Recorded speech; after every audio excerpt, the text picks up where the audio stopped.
Okay जी guys, kids, अस्सलाम वालेकुम, how are you? अच्छा, वेरी ब्रीफली कल जो हमने थोड़ा सा एंड पे किया था, प्रॉबेबली थोड़ा सा शायद हम तेज कर गए हों। Very briefly I will just go over through it again. एक तो हमने बात की थी सेफ्टी फैक्टर्स की, एडीमा के सेफ्टी फैक्टर्स की, जो कि ह्यूमन बींग्स में इन प्लेस हैं। वो क्या सेफ्टी फैक्टर्स हैं? एक हमने कहा था is the low compliance of the interstitium when interstitial fluid pressure is in the negative pressure range. ठीक, वैसे मैंने आपको कहा कि ये जो फ्री फ्लूइड इंटरस्टिशियल प्रेशर है, this is a very tricky sort of a force. इसके मैंने आपको कैपिलरीज पे अलग एक्शन बताए, मैंने इसको इसके इंटरस्टिशियल टिश्यू पे आपके अलग एक्शन बताए इसको। ठीक है, तो when this force is in action तो we need to be careful. ठीक है, हमें इसको ध्यान से समझना पड़ता है। तो एक काम तो इसका ये है कि जब तक ये नेगेटिव रेंज में रहती है, ये कंप्लायंस को, टिश्यू कंप्लायंस को लो रखती है, नॉट द वेसल कंप्लायंस। ठीक है, ये बात याद रख लेना। इंटरस्टिशियल टिश्यू कंप्लायंस को लो रखती है, वेसल की कंप्लायंस को लो नहीं रखती। ठीक, अच्छा, जब ये पॉजिटिव डोमेन में आ जाती है तो ये टिश्यू कंप्लायंस को बढ़ा देती है। ठीक है, और कंप्लायंस को बढ़ाने का मतलब क्या है, या उसको लो रखने का मतलब क्या है? लो रखने का मतलब ये है कि it will not allow the fluid to accumulate in the tissue. ठीक है, जिसकी वजह से टिश्यू में एडीमा कॉज नहीं होगा। ठीक, और कंप्लायंस बढ़ा देने का क्या मतलब है कि it will encourage the accumulation of fluid in the tissue, यानी कि एडीमा कॉज करवाएगी। ठीक, तो जब ये सिचुएशन आ जाती है तो हम ये जो इससे जो फिगर आउट किया गया, दैट वाज फिगर्ड आउट कि it gives a safety factor of 3 millimetres of mercury. क्योंकि जब तक ये -3 होती है, यूजुअली जब तक ये 0 होती है, ये कंप्लायंस को लो रखती है, टिश्यू कंप्लायंस को। लेकिन जैसे ये 0 से ऊपर जाती है तो ये टिश्यू कंप्लायंस को बढ़ाना शुरू कर देती है। जैसे हमने वो ग्राफ भी देखा था, मैं ब्रीफली उस ग्राफ को एक बार फिर आज आपके साथ रिपीट करूंगा। ठीक है, तो ये इसने हमें दिया 3 mmHg का safety factor against edema, against the development of edema. इसी तरह हमने कहा कि जो लिम्फेटिक्स हैं, उनका क्या काम है कि वो इंटरस्टिशियल स्पेसेस में जो फ्लूइड आता है फिल्टर होके आर्टरीज में से, कैपिलरीज में से, फ्रॉम देयर आर्टीरियल एंड, उसको ये जो एक पोर्शन उसका बच जाता है, जो थोड़ा सा पोर्शन बच जाता है, कुछ तो मेनली तो वीनस एंड से रीअब्जॉर्ब हो जाता है, लेकिन जो एक जो उसका माइनर पोर्शन है, उसको लिम्फेटिक्स आगे लेके तो जाके वीनस सिस्टम में डाल देते हैं। ठीक है, और वो वापस प्रॉपर सर्कुलेशन में आ जाता है। ठीक है, अब उसमें फ्लूइड भी होता है, उसमें प्लाज्मा प्रोटीन्स भी होती हैं, दोनों चीजें होती हैं। ठीक है, अच्छा, अब ability of lymph flow to increase, अगर ये लिम्फ फ्लो अपने आप को इंक्रीज कर सकता है मोर देन 10 टाइम्स, ठीक है, तो इसका फायदा क्या है कि अगर किसी वजह से, किसी भी वजह से, किसी डिजीज की वजह से, टेम्परेचर की वजह से, किसी भी वजह से कैपिलरीज में से उनमें वेजोडाइलेशन हुई है और उनकी परमेबिलिटी बढ़ी हुई है, ज्यादा फ्लूइड बाहर आ रहा है, ठीक है, इन द इंटरस्टिशियल स्पेसेस, तो ये जो लिम्फेटिक्स हैं, ये उस इंटरस्टिशियल स्पेसेस में से फ्लूइड को एक्यूमुलेट नहीं होने देंगे और वहां से इसको कैरी फॉरवर्ड करके वीनस सिस्टम में ले जाएंगे। ठीक है, सो ये ability of lymphatics to increase their lymph flow, ठीक है, मोर देन 10 टाइम्स, ये जो है ये हमें 7 mmHg का सेफ्टी फैक्टर देता है against edema, against the development of edema. इसी तरह जो wash down of interstitial fluid proteins हैं, जैसे हमने कहा कि जो इंटरस्टिशियल फ्लूइड ऑस्मोटिक प्रेशर है वो किससे बनता है? प्लाज्मा प्रोटीन से बनता है, जो फिल्टर होके आती है कैपिलरीज से। ठीक है, तो अगर ये उनको साथ साथ वॉश डाउन ना करे, ठीक है, अब उनकी जो वॉश डाउन होती रहती है थ्रू लिम्फेटिक्स साथ साथ, अगर ये वो ना हो तो वो वहाँ एक्यूमुलेट होती रहे, तो ऑफ कोर्स यहाँ पे भी प्लाज्मा प्रोटीन्स होंगी, वो अपना कोलॉइड ऑस्मोटिक प्रेशर जो है वो एक्सर्ट करेंगी और अपनी तरफ फ्लूइड को लेके आएंगी। In this case, क्योंकि ये इंटरस्टिशियम में होंगी, तो they will bring the fluid out of the capillaries into the interstitium. तो उसके अगेंस्ट हमें ये फैक्टर मिल जाता है, सेफ्टी फैक्टर मिल जाता है अगेंस्ट 7 mmHg का, क्योंकि ये जो प्रोटीन्स हैं, ये प्लाज्मा प्रोटीन्स जो हैं, these are being washed down continuously from the interstitial spaces. ठीक है, तो ये मिला के एक 17 mmHg का हमें सेफ्टी फैक्टर मिलता है against the development of edema.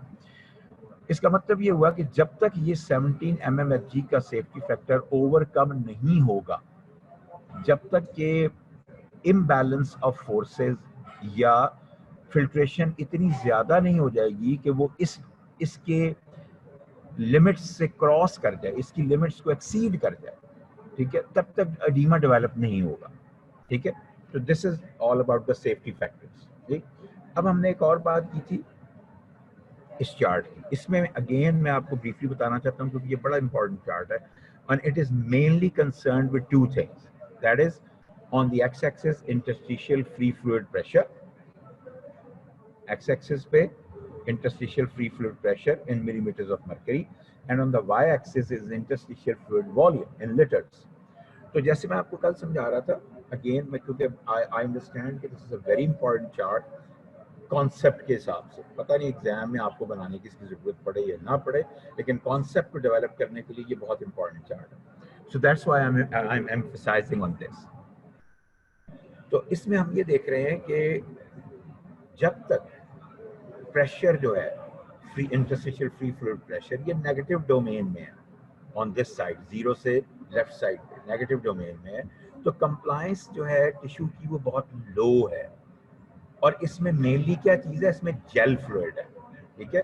और जेल फ्लूइड के बारे में हमें पता है कि जेल फ्लूइड में क्योंकि प्रोटीग्लाइकन फिलामेंट्स होते हैं बहुत ज़्यादा, और वो डिस्करेज करते हैं फ्री फ्लूइड एक्यूमुलेशन को, फ्रीली फ्लोइंग फ्लूइड को वो डिस्करेज करते हैं। तो जब तक फ्री फ्लोइंग फ्लूइड नहीं आएगा तब तक एडीमा डेवलप नहीं होगा, ठीक है। तो ये अगर आप ऊपर देखें तो ये जो पिंक है ये जेल फ्लूइड को कर रहा है, एक्सप्रेस कर रहा है, और जो ये क्रीमिश है ये कर रहा है फ्री फ्लूइड। तो यहाँ देखें लो कंप्लायंस एरिया में या इस नेगेटिव रेंज में कहीं हमें पिंक जो है वो ये जो क्रीमिश है ये हमें मिलता ही नहीं, यानी कि इसमें फ्लूइड एक्यूमुलेशन है ही नहीं almost. It's a low compliance tissue which is not allowing the accumulation of free fluid, ठीक है, and as a consequence it's not allowing the edema to develop, ठीक है। अच्छा, ऑन दी अदर हैंड जब जैसे ही हम इसकी पॉजिटिव रेंज में आते हैं, जैसे हम इसकी पॉजिटिव डोमेन में आते हैं, तो देखें कि ये जो ऊपर ये, अब आप अगर इसको देखें तो there is a high compliance area, साथ ही हाई कंप्लायंस शुरू हो जाती है, और साथ ही ये क्रीमिश फ्लूइड जो है जो कि फ्री फ्लूइड को एक्सप्रेस कर रहा है वो यहाँ पे हमें नजर आना शुरू हो जाता है, और जो टिश्यू कंप्लायंस है वो हाई हो जाती है। By that what we mean is that now the free fluid is in abundance and the tissue compliance is going high, which is allowing the accumulation of the free fluid in the tissue and as a consequence development of edema, extracellular edema, ठीक है। तो ये चीजें आपको याद रखनी है, ठीक। तो इसमें फिर वही बात में once again I would emphasise कि जो इंटरस्टिशियल फ्री फ्लूइड प्रेशर है इसके कैपिलरीज पे क्या इफेक्ट हैं वो मैंने आपको बता दिए, इसके इंटरस्टिशियल टिश्यू पे क्या इफेक्ट हैं वो मैंने आपको बता दिया, ठीक है। ये आपने जरूर याद रखना। अच्छा, अब हम आगे चलते हैं एक टाइप्स पे, क्लिनिकल टाइप्स हैं pitting edema and non pitting edema.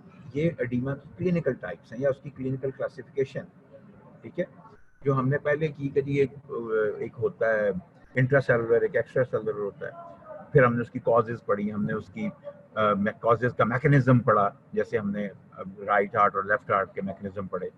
तो वो दैट इज समथिंग जो कि एक फिजियोलॉजिकल बात। अब हम थोड़ा सा पैथोलॉजी में आ गए। एडीमा तो वैसे ही एडीमा इज फिजियोलॉजिकल, एडीमा तो बड़ा मुश्किल है, होता है पैथोलॉजिकल है, लेकिन कुछ कॉजेज उसमें हम उसे कहते हैं कि वो पैथोफिजियोलॉजिकल।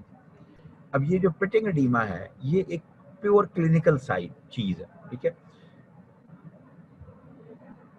हम कब इसको पिटिंग लेबल करते हैं और कब हम इसको नॉन पिटिंग लेबल करते हैं, जब जो एडीमा वाला एरिया है, oedematous area, is pressed with the finger and it is usually pressed with the finger against some hard bony background, ठीक है। जब हम इसको उस पे प्रेस करते हैं तो there is displacement of fluid में होगी, डिस्प्लेसमेंट ऑफ फ्लूइड होगी which occurs which producing a depression or pit is called pitting edema। Problem यह है कि ये जो पिट है या जो डिप्रेशन है ये कुछ सेकंड्स के लिए परसिस्ट करती है, तब हम इसको पिटिंग कहते हैं। अगर ये परसिस्ट ना करे, हम उसको प्रेस करें, लेकिन हम जैसे ही अंगूठा उठाएं वो फौरन वहां पिट हमें नजर ना आए, ठीक है, तो इसका मतलब है कि फिर वो पिटिंग एडीमा नहीं है, ठीक है। पिटिंग एडीमा इज इसकी अब आगे, जब हम उसको प्रेस करते हैं फिंगर से, जो सोलन एरिया है, जो एडिमेटस एरिया है, जब हम उसको प्रेस करते हैं तो उसके बाद वहां पे क्या हो रहा है, वहां पे डिप्रेशन या एक पिट जो है हमें कुछ देर के लिए नजर आता है, ठीक है। Now the severity of the pitting oedema would depend upon, ये उसकी एग्जांपल है, ये देखो, ये उसने प्रेस किया, ये अब उसने उंगली उठा भी लिया, लेकिन the pit is still there, वो हमें नजर आ रहा है, ठीक। जब तक तो उंगली थी, चले डिप्रेशन थी, वो एक्सेप्टेबल है, लेकिन जब उंगली उठा भी लिया उसने, उसका प्रेशर उठा भी लिया है, and still there is pit, there is depression, तो इसका मतलब है कि this is the pitting edema, ठीक है। अच्छा, अब इसकी कॉजेज जो हैं वो वही हैं जो हम जनरल एडीमा के लिए हमने पढ़ी हैं, बहुत सारी causes. Complication of vital organs of body such as heart, liver, kidney, ये हम पढ़ चुके हैं सारी। malfunctioning of these organs can cause retention of fluid in the body.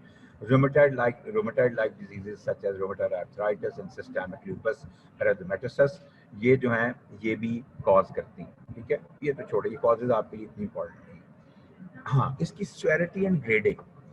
अब इसकी जो स्वेरिटी है वो डिपेंड करती है कि वो इसकी ग्रेडिंग पे डिपेंड करती है। इसकी स्वेरिटी को एक्सप्रेस करने के लिए हमने इसकी ग्रेडिंग बनाई है, क्लिनिशियंस ने इसकी ग्रेडिंग बनाई है। अब ये किस पे डिपेंड करती है, extent and duration of the indentation. Indentation का मतलब क्या हुआ, डिप्रेशन, पिट, ठीक है। After applying pressure are good indications of the severity of the pitting oedema. जितनी देर और जितना डीप, जितनी देर वो पिट रहेगा और जितना डीप वो पिट होगा उतना ही स्वेयर एडीमा होगा, ठीक है। जितनी देर ज्यादा वो पिट रहेगा और जितना डीप वो पिट होगा, दैट विल टेल अस कि ये एडीमा जो है, ये पिटिक एडीमा कितना स्वेयर है। तो इसी के हिसाब से हम ग्रेडिंग करते हैं।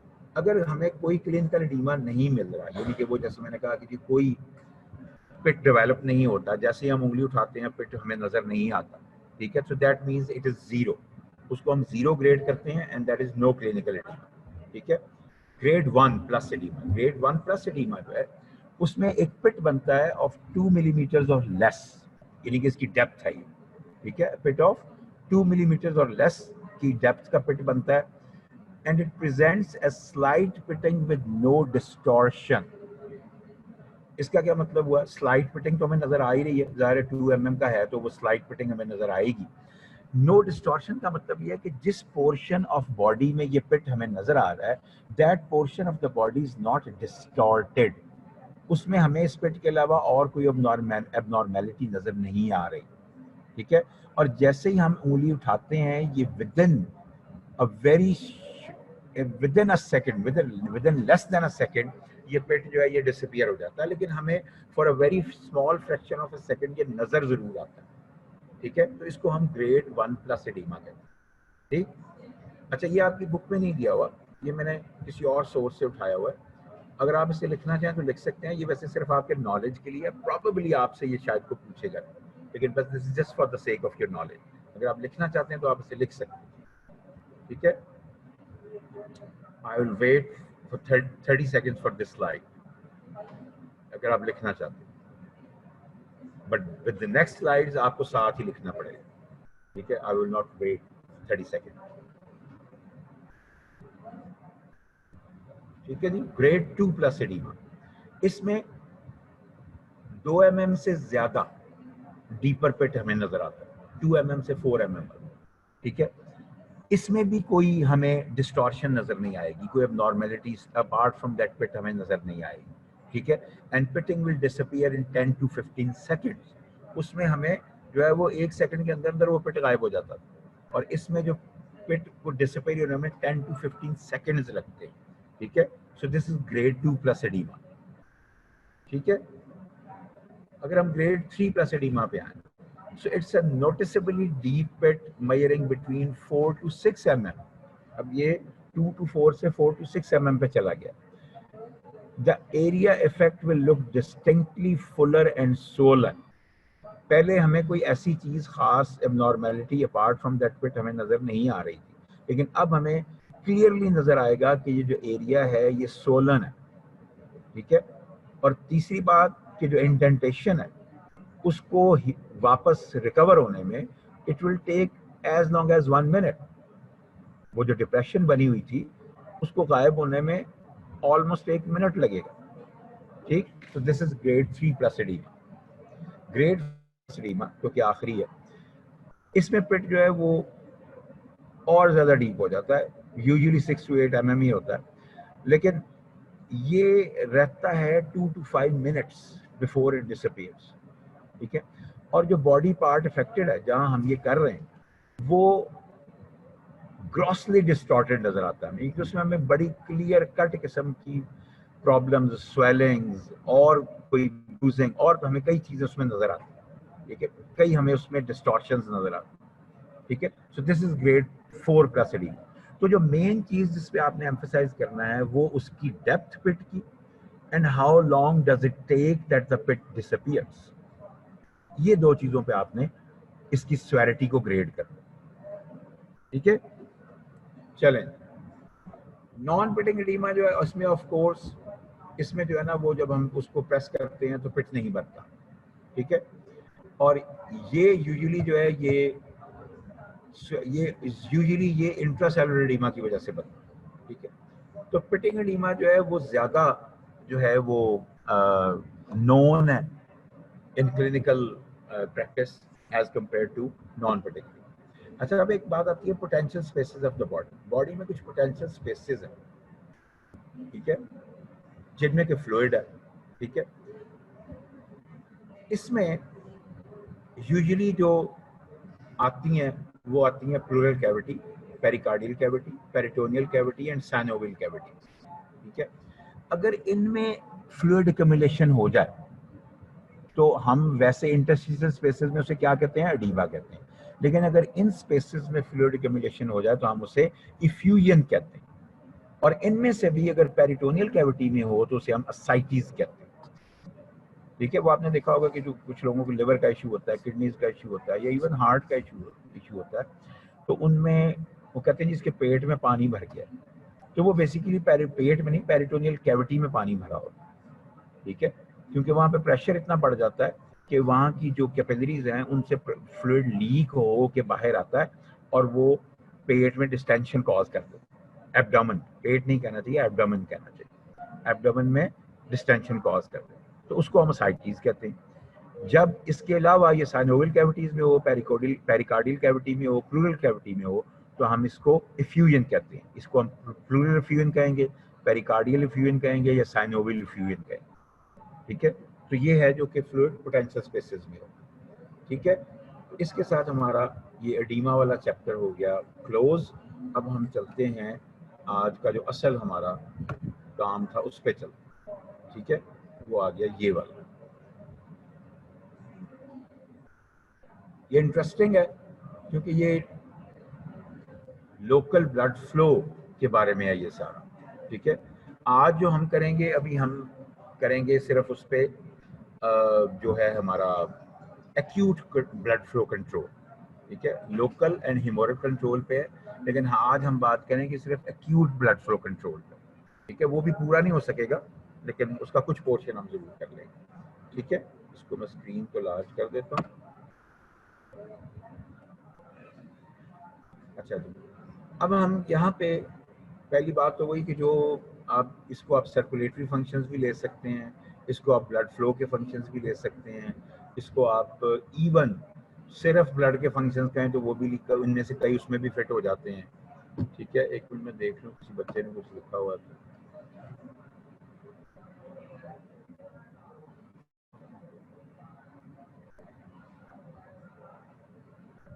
एक ही बात, आई डोंट नो ये कौन सी बात थी, आई डोंट नो, ठीक है। चलो whatsoever, let's proceed further.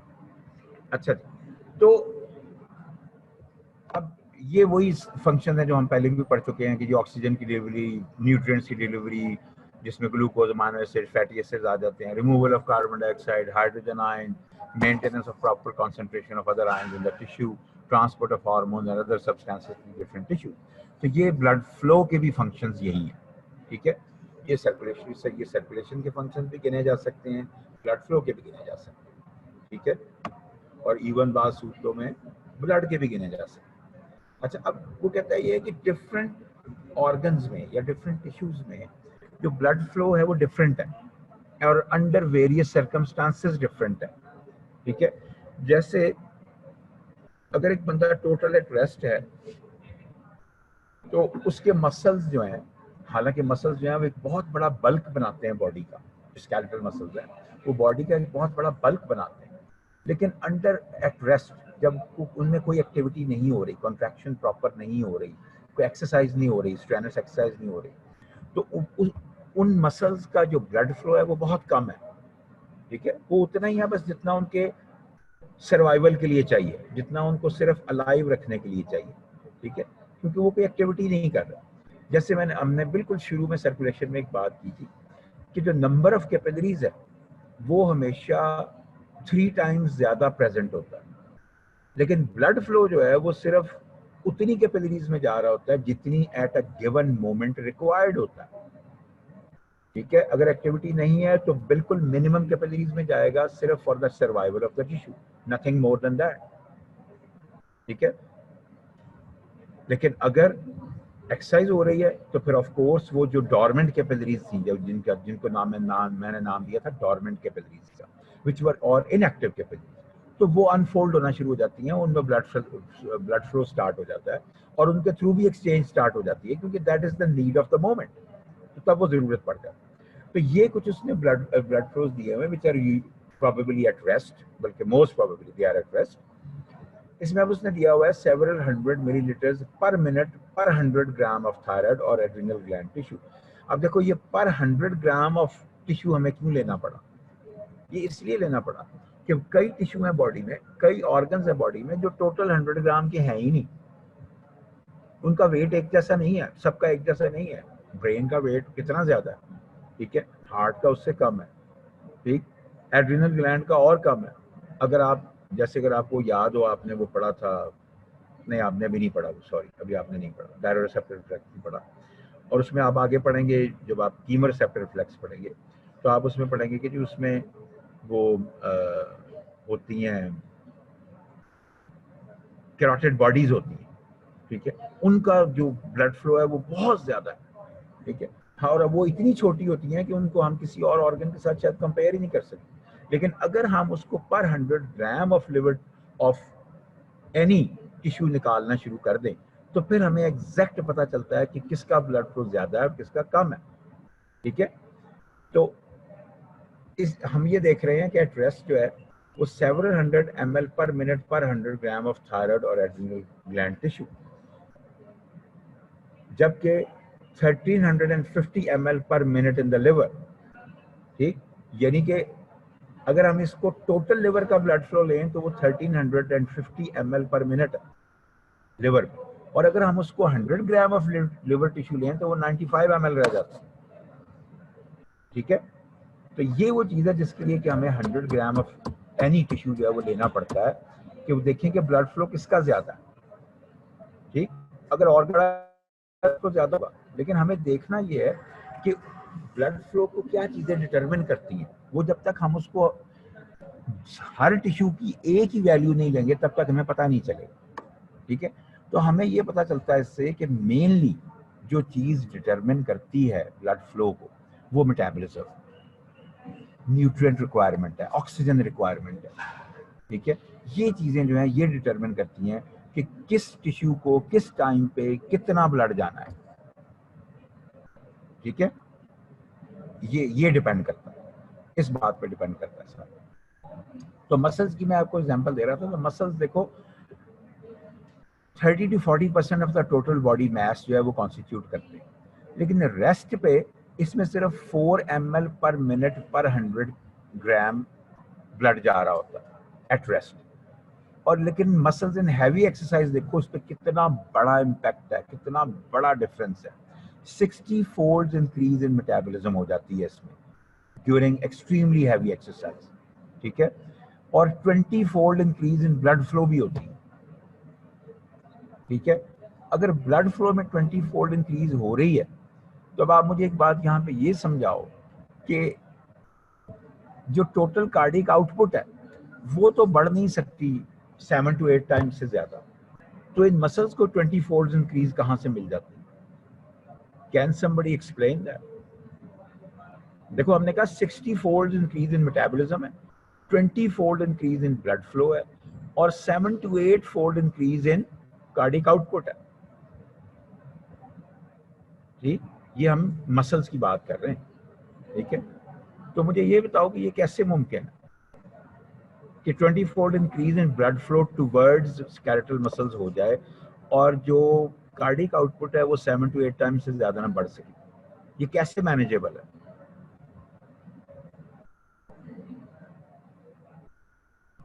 Any guess?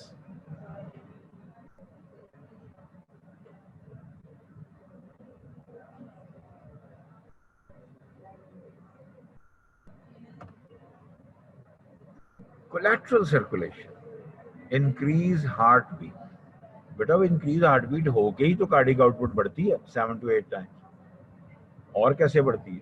Force of contraction भी बढ़ती है, हार्ट बीट भी तेज होती है। मेरा क्वेश्चन सिर्फ ये है कि अगर स्केलेटल मसल्स को ब्लड फ्लो चाहिए कितना, 20 टाइम्स ज्यादा चाहिए, और जो आपकी कार्डिक आउटपुट है वो सिर्फ बढ़ रही है 7 to 8 टाइम्स, तो ये मैनेज कैसे होता है? इसका आंसर मैंने भी आपको 2 मिनट पहले दिया है वैसे, अगर आप सोचें उसके बारे में। और ये बात मैं एक दिन आपसे पहले भी इनडायरेक्टली डिस्कस कर चुका हूं, ध्यान से सुना करो।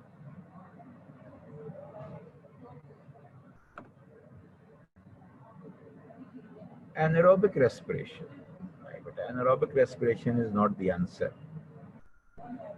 चले मैं आपको समझाने की कोशिश करता हूँ, क्योंकि आपको समझ आ जानी चाहिए, क्योंकि ये बातें मैं आपसे पहले कर चुका हूँ। एक तो मैंने अभी किया, आज थोड़ी देर पहले आपसे मैंने आपसे ये कहा कि चले मैं पहले आपको प्रीवियस बताता हूँ कि मैंने एक दिन पहले आपसे क्या बात की थी। मैंने आपसे ये बात की थी कि जिन ऑर्गन्स में, जिन टिश्यूज में, जिन मसल्स में एक्टिविटी हो रही होती है वहाँ पे वेसोडाइलेशन होती है, वहाँ का ब्लड फ्लो बढ़ता है, और जहाँ एक्टिविटी नहीं हो रही होती वहाँ का ब्लड फ्लो कम हो जाता है, वहाँ वेसो कंस्ट्रिक्शन होती है, ताकि वहाँ का सारा ब्लड जो है वो निकल के जहाँ एक्टिविटी हो रही है उधर आ जाए। So that is how it is manage. ठीक है, चाहे टोटल कार्डिक आउटपुट इंक्रीज जो है वो 6 to 7 फोल्ड हुई है या 8 फोल्ड हुई है, ठीक है, लेकिन जो आपके एक्टिव मसल्स हैं उनको 20 फोल्ड इंक्रीज मिल गई है, क्योंकि बाकी सारी बॉडी से ब्लड फ्लो जो है वो उधर को डाइवर्ट हो गया। ठीक है, तो इस तरह से बॉडी मैनेज करती है। और एक बात जो मैंने आज आपको कही थी कि हर टिश्यू को उसका जो मिनिमम रिक्वायर्ड ब्लड फ्लो है वो दिया जाता है एट अ गिवन मोमेंट, चाहे वो एक्सरसाइज है चाहे वो रेस्ट है, लेकिन मिलेगा उसको उसका मिनिमम रिक्वायर्ड, मैक्सिमम नहीं कभी मिलेगा। ठीक है, ये बात याद रखो। इसीलिए मैंने आपको कहा कि जो कैपिलरीज हैं वो 3 टाइम्स ज्यादा अवेलेबल होंगी, लेकिन वो हर वक्त काम नहीं करेंगी, काम वो सिर्फ उस वक्त करेंगी जब उनकी जरूरत है। ठीक है, हर वक्त नहीं करेंगी वो काम। तो एक्सरसाइज में उनकी जरूरत है, एक्सरसाइज में वो खुल जाती है। ठीक है, तो ब्लड फ्लो तो बहुत बढ़ जाता है, 20 टाइम्स तक एक्सटेंड कर सकता है। ठीक है, लेकिन कार्डिक आउटपुट तो 7-8 टाइम्स से ज्यादा नहीं बढ़ सकती। वो हार्ट के लिए प्रैक्टिकली इम्पॉसिबल है कि इससे ज्यादा कार्डिक आउटपुट वो दे दे। ठीक, use of dormant capillaries due to active hyperaemia, very good. ये कौन बच्चा? सायरा सिकंदर। अच्छा ठीक है, एक्टिव हाइपरीमिया, आपकी बात बिल्कुल ठीक है, उधर ब्लड फ्लो बढ़ेगा, बिल्कुल ठीक। लेकिन ये बात आपकी बिल्कुल ठीक है बच्चे, localise increase in blood flow, ठीक है, ये भी बात ठीक है, ये भी बात वही है। लेकिन मेरा क्वेश्चन सिर्फ इतना था कि ये, हाँ, कि ये लोकलाइज्ड हो रही है, उस जगह पे हाइपरीमिया हो रहा है और एक्टिव हाइपरीमिया हो रहा है क्योंकि वहां का मेटाबॉलिज्म बढ़ गया। ठीक है, और वहां की डॉर्मेंट कैपिलरीज यूज हो रही है, बाकी सारी बॉडी की नहीं हो रही। ठीक है, गुड गुड बच्चों, गुड, शाबाश, well done, I like it.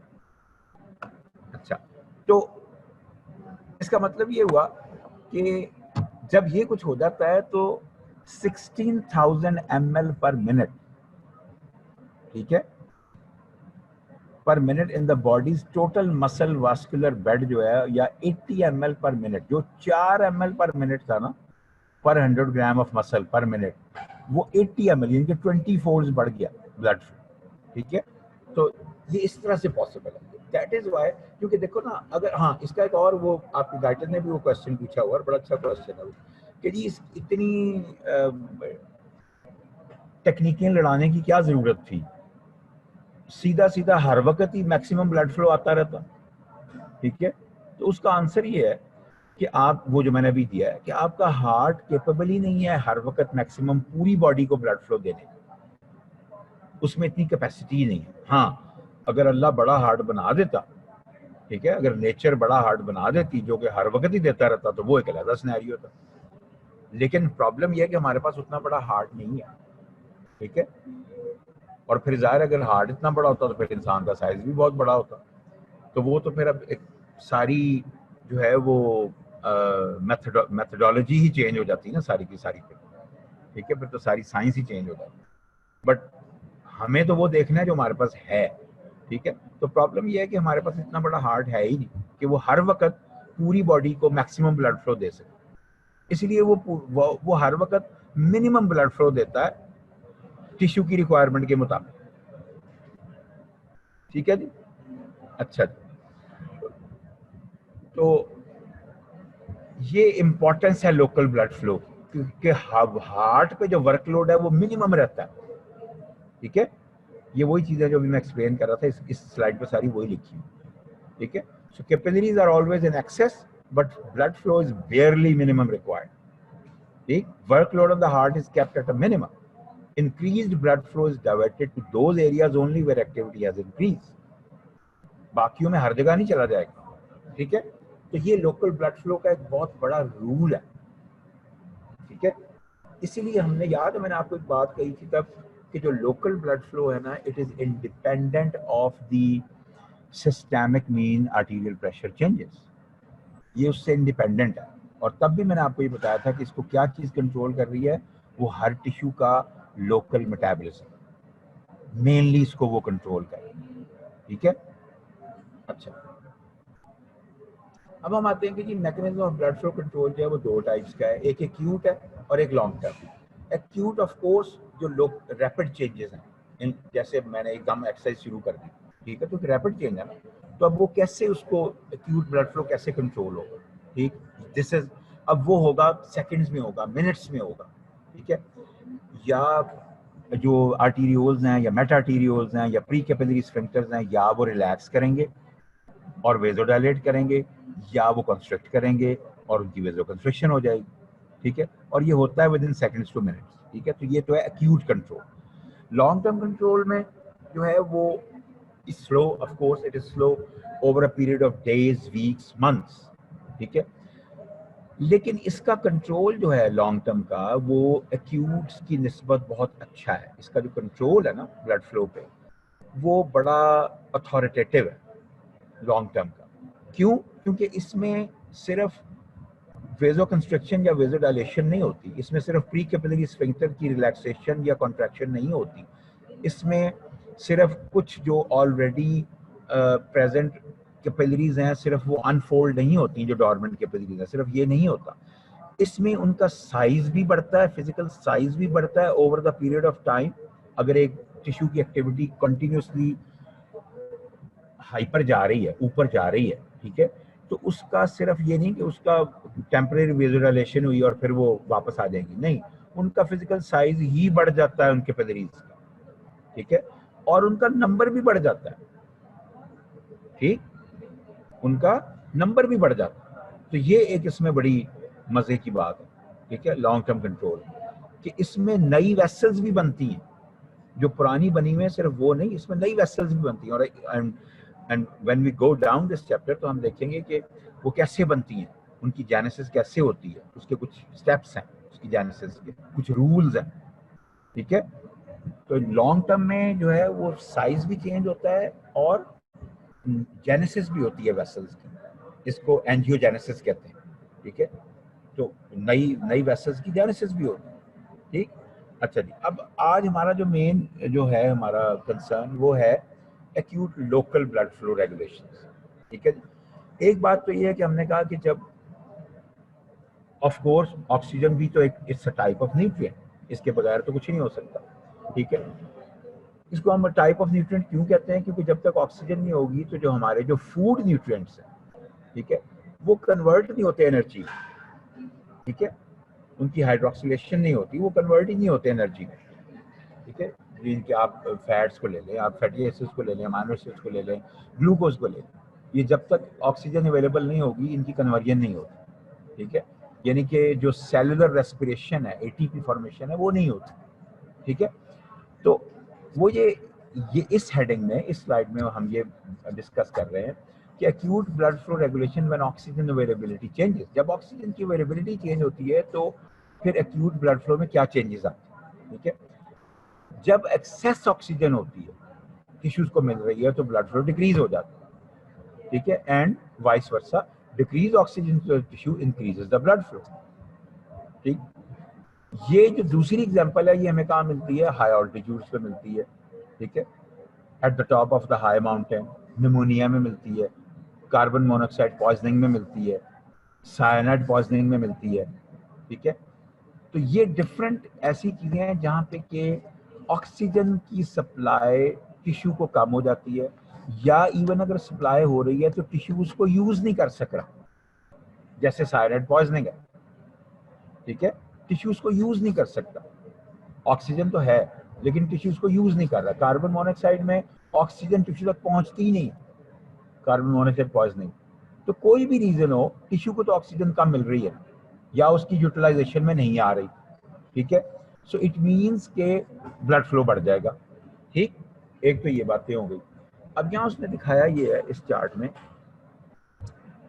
X axis पे देखो तो आर्टीरियल ऑक्सीजन सैचुरेशन है। इसका क्या मतलब हुआ कि कितनी आर्टीरियल ब्लड जो है उसमें कितनी ऑक्सीजन जो है वो सैचुरेटेड है विद ऑक्सीजन, सॉरी उसमें कितनी हीमोग्लोबिन सैचुरेटेड है विद ऑक्सीजन। ठीक है, तो ये दिखा रहा है arterial oxygen saturation is on the x axis. ठीक है, वाई एक्सिस पे दिखा रहा है ब्लड फ्लो इनटू नॉर्मल, यानी कि ब्लड फ्लो टाइम्स नॉर्मल। यानी कि ब्लड फ्लो में क्या चेंज आती है, यानी कि जैसे जैसे आर्टीरियल ऑक्सीजन सैचुरेशन में चेंज आ रही है तो ब्लड फ्लो में भी चेंज आ रही है। अब उसमें दिखाया ये कि अगर ये हम अगर 100 लें आर्टीरियल ऑक्सीजन सैचुरेशन को, जो कि मैक्सिमम हो सकती है, तो वहां पे जो ब्लड फ्लो है वो नॉर्मल है, दैट इज एट 1। ठीक है, लेकिन जैसे जैसे हम आर्टीरियल ऑक्सीजन सैचुरेशन को कम कर रहे हैं, ठीक है, यानी कि less haemoglobin is bound to oxygen. ठीक है, तो इसका मतलब ये है कि ब्लड की ऑक्सीजन कैरिंग कैपेसिटी कम हो गई, यानी कि टिश्यू को ऑक्सीजन कम मिलनी शुरू हो गई। क्लियर? तो क्या होगा, उसको कॉम्पनसेट बॉडी कैसे करेगी, by increasing the blood flow. तो जैसे जैसे ये ऑक्सीजन सैचुरेशन कम हो रही है वैसे वैसे ये ब्लड फ्लो बढ़ना शुरू हो गया। तो वो ये दिखा रहा है कि एट 25, यानी कि अगर 100 की बजाय आर्टीरियल ऑक्सीजन सैचुरेशन 25% रह जाए, ठीक है, तो ब्लड फ्लो भी 3 टाइम्स बढ़ जाता है उसको कॉम्पनसेट करने के लिए। बस इसमें इसने ये बात दिखाई। ठीक है, अच्छा जी, ये तो फिर चलेंगे एक और, ये अब आ गया, ये उसने दिखाया रेट ऑफ मेटाबॉलिज्म, ये उसी के साथ ये स्लाइड इसको हम समझने के बाद करते हैं। ठीक है, अब इसमें वो ये दिखा रहा है कि अगर रेट ऑफ मेटाबॉलिज्म 1 है विच इज नॉर्मल और ब्लड फ्लो भी नॉर्मल होगा, तो ये देखो जो उसने ये नॉर्मल लेवल जो है उसने ये डॉट बनाया। ठीक है, इधर से 1 से एक लाइन ड्रॉ करें, इधर से 1 से एक लाइन ड्रॉ करें, तो ये नॉर्मल लेवल आ जाए। ठीक है, ओके। नाउ अब वो कहता है कि अगर हम रेट ऑफ मेटाबॉलिज्म को बढ़ाना शुरू कर दें, ठीक है, ये रेट ऑफ मेटाबॉलिज्म बढ़ रहा है तो उसके साथ साथ ब्लड फ्लो भी बढ़ रहा है। ठीक है, वो बता ही रहा है कि रेट ऑफ मेटाबॉलिज्म अगर हम 8 टाइम्स बढ़ा दें तो ब्लड फ्लो 4 टाइम्स बढ़ जाता है। ठीक, ये अभी हमने पीछे भी ये बात की है ना कि अगर हमने रेट ऑफ मेटाबॉलिज्म इवन हमने 60 टाइम्स तक बढ़ा दिया तो ब्लड फ्लो जो है वो 20 टाइम्स बढ़ा। ये भी पीछे हमने एक स्लाइड में ये बात की थी। ठीक है, तो यहाँ पे वो उससे मिलती जुलती बात कर रहा है। कहने का मतलब ये है कि जब भी ऑक्सीजन कम होगी ब्लड फ्लो बढ़ेगा, जब ऑक्सीजन ज्यादा होगी ब्लड फ्लो कम होगा, जब भी मेटाबॉलिज्म कम होगा ब्लड फ्लो भी कम हो जाएगा, जब मेटाबॉलिज्म बढ़ेगा ब्लड फ्लो भी बढ़ जाएगा। ठीक है, बस ये मोटी बातें आपको आनी चाहिए। ठीक है,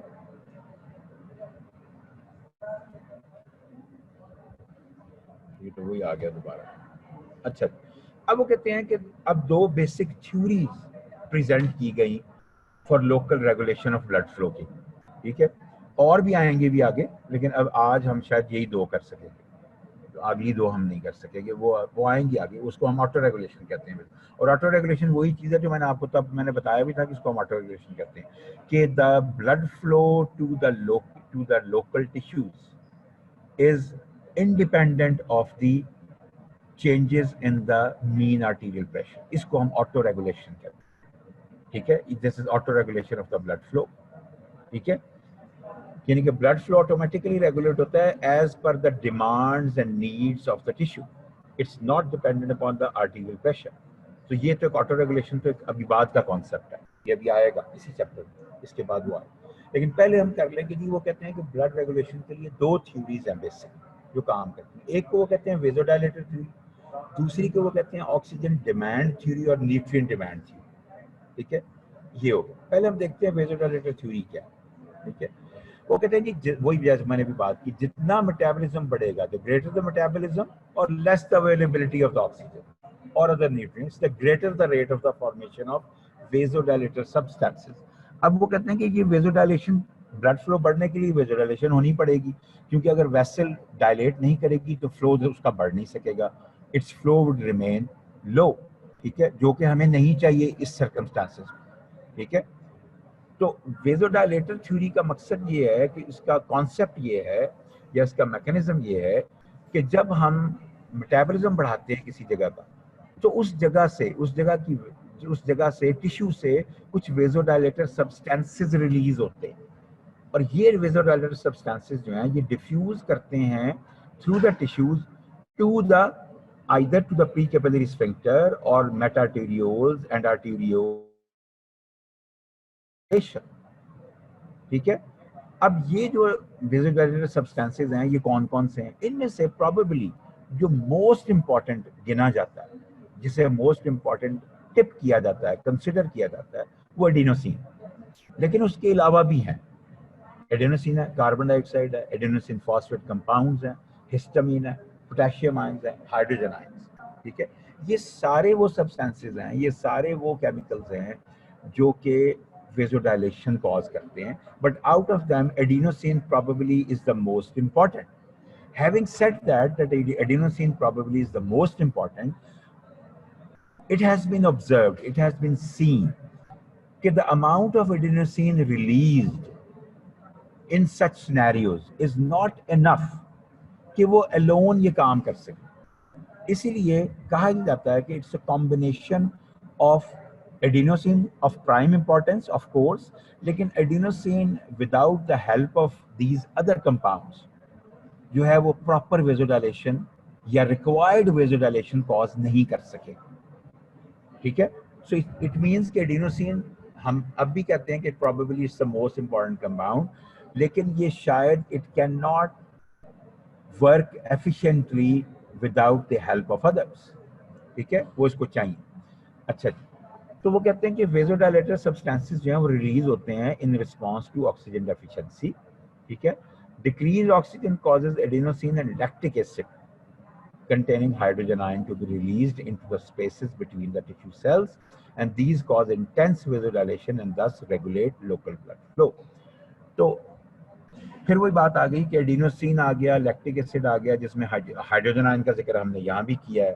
ठीक है, तो कोई भी सब्सटेंस जिसमें पोटेशियम आयन है जो कार्बन डाइऑक्साइड प्रोड्यूस कर रही है, या जिसमें एडिनोसिन फॉस्फेट की ब्रेकडाउन हो रही है, या जो हिस्टामिन रिलीज कर रही है, या पोटेशियम आयन रिलीज कर रही है, वो सारे प्रोसेसेस जो हैं वो they will lead to vasodilation and increased blood flow. ठीक है, तो ये है बेसिकली वेजोडाइलेटर थ्योरी। ठीक है, तो और अब कुछ बातें उसने लिखी हैं कि blood flow reduced and cell metabolism continues at the, जब वेसोडाइलेटर सब्सटेंसेस जो हैं वो रिलीज होते हैं तो they tend to increase in the tissue, ठीक है, जब एक्टिविटी होती है तो वो बढ़ते हैं टिश्यू में। और ठीक है जी, substance such as carbon dioxide, lactic acid and potassium ions tend to increase in the tissue. कब बढ़ते हैं? When blood flow is reduced. अगर हम ब्लड फ्लो रिड्यूस करते हैं तो ये क्यों? क्योंकि हमने ब्लड फ्लो तो रिड्यूस कर दिया, ठीक है, लेकिन उस जगह पे जो एक बेसल मेटाबॉलिक रेट है वो तो चल रहा है, मेटाबॉलिज्म तो हो रहा है, ठीक है, वो तो उसका रेट तो वही रहेगा। तो क्या होगा कि जो मेटाबोलाइट्स हैं वो वेसोडाइलेटर जो मेटाबोलाइट्स हैं, जो न्यूट्रिएंट्स हैं, वो यूज अप होना शुरू हो जाएगा, ठीक है। और अगर हम सेल मेटाबॉलिज्म को सडनली इंक्रीज कर दें तो वेसोडाइलेटर मेटाबोलाइट्स वो जो है वो क्या करते हैं, वो क्या कॉज करेंगे कि वेसोडाइलेटर सब्सटेंसेस रिलीज होंगे due to lack of oxygen and demand of and due to lack of nutrients. वो क्या होंगे? they will cause vasodilation of the arteries and they will cause increased tissue blood flow, ठीक है। वही बात जो हम पहले भी कर चुके हैं, वही बातें बार बार आ रही हैं, रेपिटेशन है और कुछ भी नहीं, ठीक है। और इससे क्या होगा? नेगेटिव फीडबैक है ना, ब्लड फ्लो कम किया था, वेसोडाइलेटर सब्सटेंसेस रिलीज हुए, उन्होंने क्या किया? उन्होंने वेसोडाइलेशन करा दी और ब्लड फ्लो इंक्रीज करा दिया। और इसके थ्रू उसने क्या किया? thus returning the tissue concentration of the metabolites towards normal, ठीक है। तो जो tissue concentration of the metabolites है वो हमने वापस नॉर्मल कर दिया, ठीक है। तो ये सारा नेगेटिव फीडबैक मैकेनिज्म, ठीक है। ये वही बात जो मैं पहले आपसे कर चुका हूँ, ठीक है, कि एडिनोसिन जो है probably is the most important but it can not do everything alone, it requires help, ठीक है, इसको जरूरत है हेल्प, ठीक है। अब उसने हार्ट की भी एग्जांपल दी है कि जब हार्ट की एक्टिविटी बढ़ती है, उसका रेट बढ़ता है, उसकी फोर्स ऑफ कंट्रैक्शन बढ़ती है, तो इसका मतलब उसका मेटाबॉलिज्म बढ़ता है, ठीक है। और जब मेटाबॉलिज्म बढ़ता है तो इसका मतलब है कि वहाँ ऑक्सीजन ज़्यादा यूटिलाइज होना शुरू हो जाती है। तो इससे क्या होता है कि एक तो वहाँ उसमें फौरी तौर पे ऑक्सीजन की कॉन्सेंट्रेशन हार्ट मसल्स में कम होनी शुरू हो जाती है, जिसकी वजह से as a result degradation of adenosine triphosphate होती है, जिसकी वजह से एडेनोसिन रिलीज होता है, ठीक है। तो ये सारा वही मैकेनिज्म हर टिश्यू में ऐसा ही होगा, ठीक है। ऑक्सीजन कम होगी, ठीक, डिग्रेडेशन ऑफ एडेनोसिन ट्राइफॉस्फेट होगी, फर्दर फॉर्मेशन ऑफ एटीपी नहीं हो सकेगी, ठीक है, डिग्रेडेशन होगी एटीपी, जिसकी वजह से इंक्रीज ऑफ एडेनोसिन होगी। एडेनोसिन क्या करेगी? वेसोडाइलेशन कॉज करेगी, वेसोडाइलेशन कॉज होगी तो वहाँ का ब्लड फ्लो बढ़ जाएगा, वहाँ ब्लड फ्लो बढ़ेगा तो वहाँ पे दोबारा से ज्यादा ऑक्सीजन आनी शुरू हो जाएगी, ज्यादा न्यूट्रिएंट्स आने शुरू हो जाएंगे, ठीक है। So that's all about the local blood flow, ठीक है। अच्छा जी, ये तो वही सारी बात, ठीक। अब हम आते हैं ऑक्सीजन डिमांड थ्योरी, ठीक। ये जो वेसोडाइलेटर थ्योरी है, it is more respected and more reputed. इसको ज्यादा अथॉरिटीज मानती हैं कि ये थ्योरी शायद बेहतर है as compare to oxygen demand theory, ठीक है। क्योंकि ऑक्सीजन डिमांड थ्योरी जो है ना, ये एक इट्स अ डिफरेंट कॉन्सेप्ट, ये थोड़ा सा कॉन्सेप्ट ही डिफरेंट, ठीक है। इसको हम ऑक्सीजन डिमांड थ्योरी भी कह सकते हैं और इसको हम न्यूट्रिएंट डिमांड थ्योरी भी कह सकते हैं, ठीक है। अच्छा, इसमें हम ये कहते हैं कि क्योंकि जो वेसल्स हैं, जो ब्लड वेसल्स हैं, उनमें कौन सा मसल है? स्मूथ मसल, ठीक है। उस स्मूथ मसल की कॉन्ट्रैक्शन के लिए, यानी कि वो वेजो कंस्ट्रिक्ट कब करेगा स्मूथ मसल? जब उसकी कॉन्ट्रैक्शन के लिए हमें क्या चाहिए? एनर्जी चाहिए। वो एनर्जी कहाँ से आनी है? ऑक्सीजन से।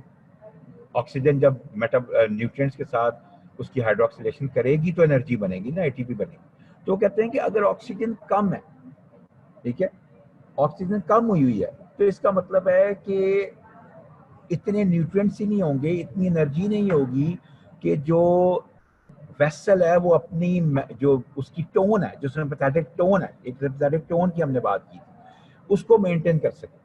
यानी कि वो जो कंस्ट्रिक्टेड फॉर्म में है वो उससे वो डायलेटेड फॉर्म में आ जाएगी, ठीक है। इस बात में कोई कंफ्यूजन तो नहीं है कि हम ये कहते हैं कि ऑक्सीजन जो है it is required for the production of ATP, और ATP is required for the contraction of the smooth muscle of the vessels, and that contraction of the smooth muscle of the vessel is required for the basal tone of that vessel, तो अगर oxygen कम हो गई, ठीक है, इसका मतलब है कि एटीपी नहीं बन रहा, ठीक है, एटीपी नहीं बन रहा, तो इसका मतलब है कि वो जो बेसल टोन थी वो लॉस हो जाएगी। If that is lost, if that basal tone is lost, तो क्या होगा, वेजोडाइलेशन हो जाएगा। So if there is vasodilation तो क्या होगा, ब्लड फ्लो बढ़ेगा। तो ये एक थ्योरी है जो कहती है कि जी ऑक्सीजन लैक जो है ना causes blood vessels to relax and dilate. क्यों? क्योंकि ब्लड वेसल्स के जो मसल्स है, स्मूथ मसल है, उसके लिए एनर्जी ही नहीं है कि वो कॉन्ट्रैक्ट कर सके, ठीक।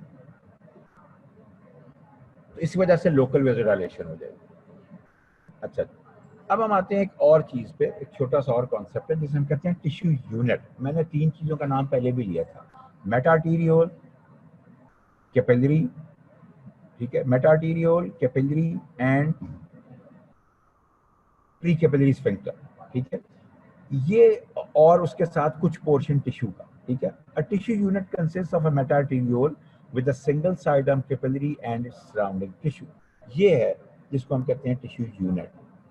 ये मेटाटीरियोल है, ये प्री कैपिलरी स्फिंक्टर है, ये जो एक रिंग्स है इसके around, this is the sidearm capillary and this is the surrounding tissue. ये सारी चीजें मिलके एक टिश्यू यूनिट बनाती हैं, ठीक है। जो हमारा लोकल ब्लड फ्लो है उसकी रेगुलेशन सारी डिपेंडेंट ही इस पे, ठीक। यही तीनों स्ट्रक्चर्स जो है ना, ये मेटाटीरियोल्स, ये प्री कैपिलरी स्फिंक्टर, साइडम कैपिलरी, ये मिलके बेसिकली डिटरमिन करती हैं कि किस वक्त किस टिश्यू को कितना ब्लड जाना, लोकली, नॉट सिस्टेमिकली, लोकली, ठीक है। ये डिटरमिन करती हैं। कैसे करती हैं वो भी देख लेते हैं, ठीक है। ये जो स्ट्रक्चर्स हैं, ये देखिए, ऊपर अब हमने यही वही अपना टिश्यू यूनिट लगा लिया, नीचे अब हमने एक फीडबैक मैकेनिज्म शो किया, इसके साथ साथ हम चलते हैं, ठीक है। यहाँ हमने कहा जी कि ऑक्सीजन डिलीवरी जो है वो कम हो गई, या टिश्यू का मेटाबॉलिज्म बढ़ गया, दोनों सूरतों में क्या हुआ, ऑक्सीजन कम हो गई ना और न्यूट्रिएंट्स कम हो गए, ठीक है। तो दिस इज, अगला एरो क्या बता रहा है हमें, टिश्यू ऑक्सीजन कम हो गई, ठीक है। अब जब टिश्यू ऑक्सीजन कम हो गई तो क्या होगा, relaxation of arterioles and pre capillary sphincters. ये मेटाटीरियोल्स भी रिलैक्स करेंगी, ये प्री कैपिलरी स्फिंक्टर भी रिलैक्स करेगा। This will bring in more blood and tissue blood flow would increase, ठीक है। ये है सारा मैकेनिज्म लोकल ब्लड फ्लो का। ऐसे लोकल ब्लड फ्लो रेगुलेट होगा, ठीक है। इसमें mean arterial pressure, systemic mean arterial pressure का कोई रोल नहीं, ठीक। अच्छा जी, और ये जो, अच्छा, अब ये एक टिश्यू में, अब ये सिर्फ एक टिश्यू में एक कैपिलरी तो नहीं होती ना, या एक मेटाटीरियल नहीं होती, ये एक मेटाटीरियल जा रही है इसके साथ, ये तो एक साइडम कैपिलरी ये है, एक ये है, एक इससे पीछे होगी, एक इससे आगे होगी, कई कैपिलरीज होंगी, ठीक है, न्यूमरस कैपिलरीज, ठीक है। अब कितनी number of pre capillary sphincter open होने हैं और कितनी देर के लिए होने हैं, एक उनका नंबर और एक उनकी ड्यूरेशन, कितनी देर के लिए ओपन होने हैं और कितनी, और कितने होने हैं। ये जो एक फिनोमिनन है, ठीक है, ये डिटरमिन करता है आपके लोकल ब्लड फ्लो कंट्रोल। जितनी ज्यादा देर के लिए और जितने फ्रीक्वेंटली और जितना ज्यादा नंबर, ठीक। ये 3 चीजें आगे में देखो, मैंने 3 चीजों का मेंशन किया, एक टाइम, ठीक है, ड्यूरेशन, एक नंबर और एक फ्रीक्वेंसी। कि ये जो प्री कैपिलरी स्फिंक्टर है, से हम चलें पहले सिर्फ इसकी एग्जांपल लेते हैं, ये कितनी देर के लिए खुलता है, कितनी बार खुलता है, ठीक है, ठीक, टाइम आ गया, कितनी देर के लिए खुलता है, कितनी बार खुलता है, वो इसकी फ्रीक्वेंसी आ गई। और तीसरी चीज क्या थी हमारी, 3 चीजें मैंने आपको भी बताई,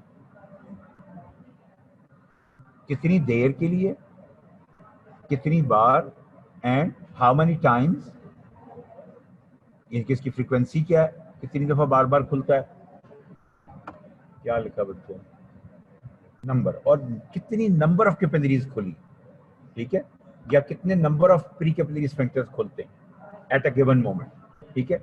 दिस वुड डिटरमिन कि लोकल ब्लड फ्लो कितना हो, ठीक है। इसने इन 3 चीजों ने डिटरमिन करना, ठीक है बच्चे। अच्छा, so number of capillaries, pre-capillary sphincters that are open at any given time is roughly proportional to the requirements of the tissue. ठीक, pre-capillary sphincters and metatarioles open and close cyclically several times per minute. एक minute में कई दफा ये open और close हो सकते हैं depending upon the requirement of the tissue. ठीक है. नाउ अब आगे वो ड्यूरेशन आ गई. Duration of the open phases are proportional to the metabolic needs. ठीक है. तो फ्रीक्वेंसी भी, नंबर भी और ड्यूरेशन भी, ये सब किस पे डिपेंडेंट है? Metabolic needs. ठीक. ये जो साइक्लिकल ओपनिंग एंड क्लोजिंग है, इसको हम कहते हैं वेजो मोशन. अगर आपको कोई कहना है कि वेजो मोशन को डिफाइन करें, तो आपने उसमें लिखना है कि cyclical opening and closing of pre capillary sphincters and metarterioles is called vaso in response to metabolic demands of a tissue is called vasomotion. समझ आ गई इस बात? बहुत से बच्चे जब हम वेजोमोशन की डेफिनेशन पूछते हैं ना, तो वो इसको वेजोमोटर सेंटर के साथ जाके रिलेट कर देते हैं, विच इज एब्सोल्युटली एब्सर्ड. ये मतलब मुझे कई सालों से मैं देख रहा हूँ कि बच्चे ये गलती करते हैं. जैसे मैंने आपको कुछ और गलतियां जो कॉमन प्लेस्ड एरर्स है ना, जैसे मैंने आपको पहले वो कुछ की थी, जैसे वो इजेक्शन और इजैकुलेशन वाली, उस तरह की ये भी एक है. इसी तरह बच्चे जो हैं वो एट्रियल और आर्टीरियल में डिफरेंस नहीं करते. वो एट्रियल और आर्टीरियल को एक ही चीज ले जाते, हालांकि उनमें भी जमीन आसमान का फर्क. तो वेजो मोशन में और वेजो मोटर सेंटर में भी जमीन आसमान का फर्क है. इसको प्लीज आपने कंफ्यूज नहीं करना. ठीक है. तो अब वेजो मोशन की डेफिनेशन समझ आ गई. ठीक है. Opening and closing of the pre capillary sphincters and metarterioles as per the needs of that particular tissue is called vasomotion. ठीक है. इसका वेजोमोटर सेंटर से कोई लेना देना नहीं. ठीक है. उससे इसका कोई ताल्लुक नहीं. अच्छा जी. तो इसका मतलब ये हुआ कि oxygen concentration in the tissues regulates blood flow through the area. ये वही आ गई वो जो वेजोडाइलेटर थ्योरी हम इसकी बात कर रहे थे, ऑक्सीजन लैक थ्योरी. क्योंकि स्मूथ मसल को जो रिक्वायर्ड है ऑक्सीजन टू रिमेन कॉन्ट्रैक्टेड, वो जो उसकी बेसल टोन है, तो वो लॉस्ट हो जाती है. तो strength of contraction of sphincter जो है वो नहीं रहती, और जो है वो वेजोडाइलेट करता है. ठीक है जी. जब ऑक्सीजन कॉन्सेंट्रेशन राइज करती है तो फिर जो है वो कॉन्ट्रैक्शन दोबारा होनी शुरू हो जाती है, और वो जो प्री कैपिलरी स्फिंक्टर है, मेटाटारियोल है, वो सब चीज़ें, उनके मसल्स जो हैं वो कॉन्ट्रैक्ट कर जाते हैं. ठीक है. तो वो कॉन्ट्रैक्शन हो जाती है. ठीक. अच्छा, वो कहता है कि इसके अलावा और भी कुछ न्यूट्रिएंट्स हैं. ठीक है. सिर्फ ऑक्सीजन नहीं, इसके अलावा कुछ और भी न्यूट्रिएंट्स हैं. जैसे वो कहता है ग्लूकोज है. लैक ऑफ ग्लूकोज जो है ये भी वेजोडाइलेशन कॉज कर सकती है. Lack of amino acids, fatty acid, ये भी कर सकते हैं. ठीक है. इसी तरह कुछ विटामिन्स की लैक है, वो भी वेजोडाइलेशन कॉज कर सकती है. Vitamin B substances, thiamine, niacin and riboflavin, ये भी कर सकते हैं.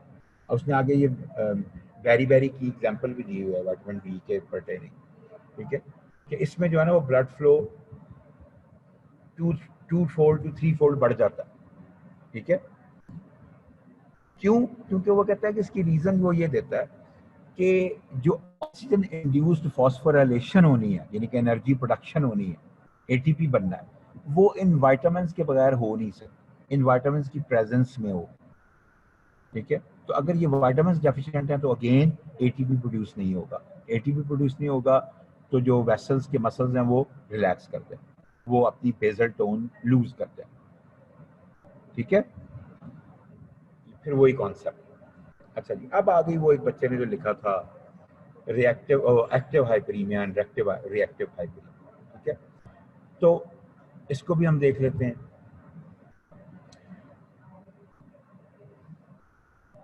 रिएक्टिव हाइपरीमिया में क्या होता है? हमने एक टिश्यू की ब्लड सप्लाई ब्लॉक कर दी, खुद इंटेंशनली हमने एक टिश्यू की ब्लड सप्लाई ब्लॉक कर दी. ठीक है. ठीक हो गया जी. हमने उसकी अब हम उसको कुछ देर ब्लॉक रखते हैं और फिर हम उसको अनब्लॉक कर देते हैं. अब जैसे ही हम उसको अनब्लॉक करते हैं तो वो के the blood flow in the blocked area increases and it remains increased for some time.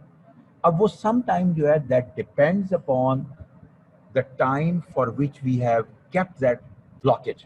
जितनी देर हम वो blockage रखते हैं almost उसी के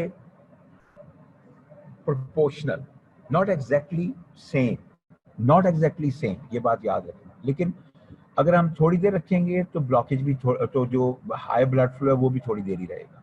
अगर हम ज्यादा देर रखेंगे ब्लॉकेज तो ब्लड फ्लो जो है वो ज्यादा देर के लिए उधर इंक्रीज रहेगा.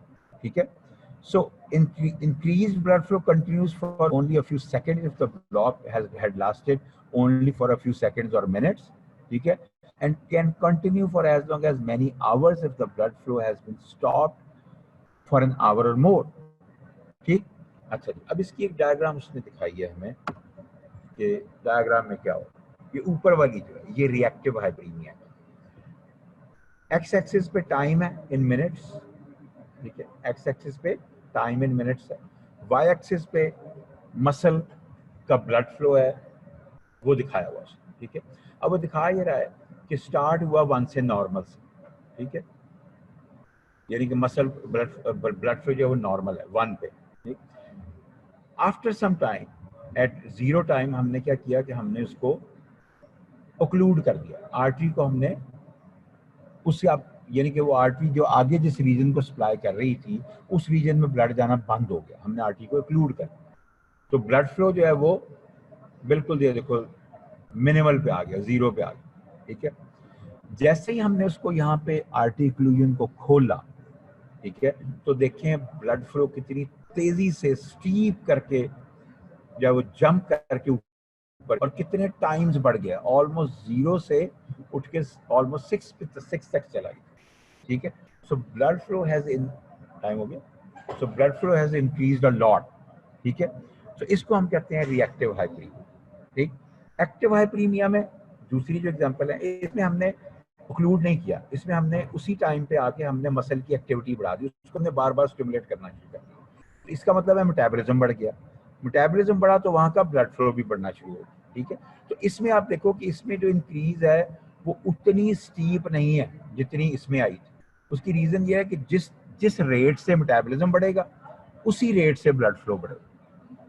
ठीक है. बल्कि हमने पहले ये देखा कि मेटाबॉलिज्म अगर कितना बढ़ गया जी, यहाँ पे अगर हमने ये मेटाबॉलिज्म हमने पीछे देखा था कि अगर मेटाबॉलिज्म इवन 60 टाइम्स बढ़ जाता है तो जो ब्लड फ्लो है वो 20 टाइम्स ही बढ़ा. ठीक है. लेकिन बढ़ा है. ठीक है. तो इसका मतलब है कि जो ब्लड फ्लो है इट इज ये दिस इज एक्टिव हाइपरीमिया, क्योंकि इसमें हमने कोई रिएक्टिव चीज नहीं ली. हमने सिर्फ उसको उसकी एक्टिविटी को बढ़ाया, मेटाबॉलिज्म को बढ़ाया और उसके रिस्पॉन्स में हमें इंक्रीज ब्लड फ्लो मिला. ठीक है. तो ये हो. अब इसके अलावा आगे फिर हम इंशाल्लाह नेक्स्ट लेक्चर में probably I think next lecture will be taken by Dr. Shahina and she will continue from here onwards. जब फिर उनके 2 लेक्चर खत्म हो जाएंगे तो if something is left in this lecture in this chapter तो then I'll take it over. ठीक है. Thank you so much for listening. Take care of yourself. Allah Hafiz.